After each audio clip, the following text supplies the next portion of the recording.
I ardhur muaj përpara në zyrat e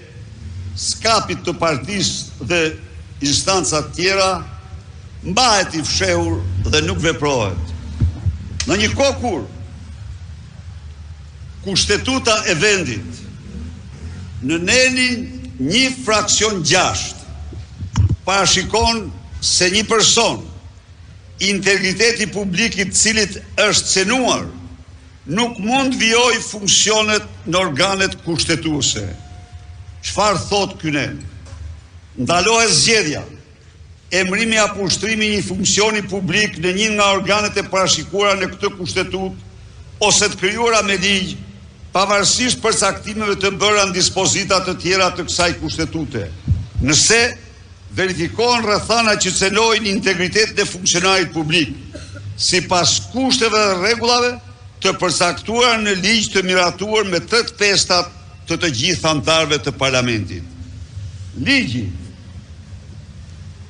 i miratuar me 3/5 në vitin 2016, ligji 96/2016 për statusin e gjyqtarëve dhe prokurorëve në Republikën e Shqipërisë parashikon në nen 28.d se nuk mund të ketë statusin e magjistratit një shtetas që është dënuar me vendim penal të formës së prerë, siç është dënuar Irena e 5 mbiemrave e cila mbahet nga Altin Troplini, mbahet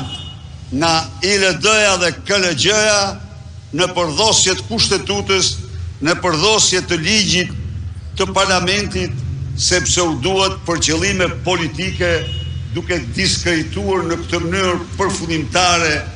reformën e George Sorosit të drejtësisë.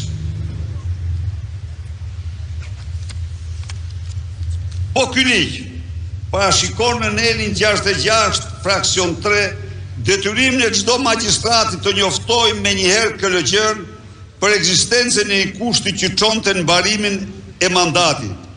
Po ky ligj parashikon në nenin 62 fraksion 1 se gjyqtarët e gjykatës së krimeve të rënda, ku ishte Irena Gjoka,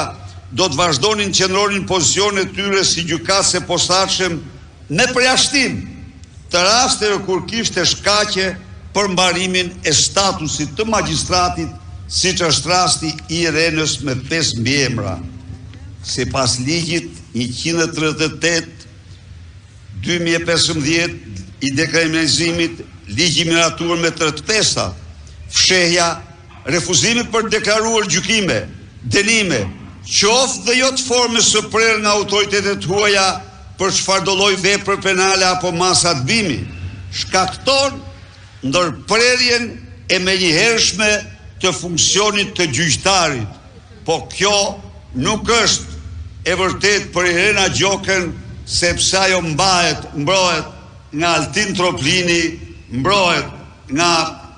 ILD-ja dhe KLG-ja në mënyrën më kriminale, duke përdosur ligje dhe kushtetutat vendit për të dëshmuar se ç'përfaqësojnë në raport me kushtetutën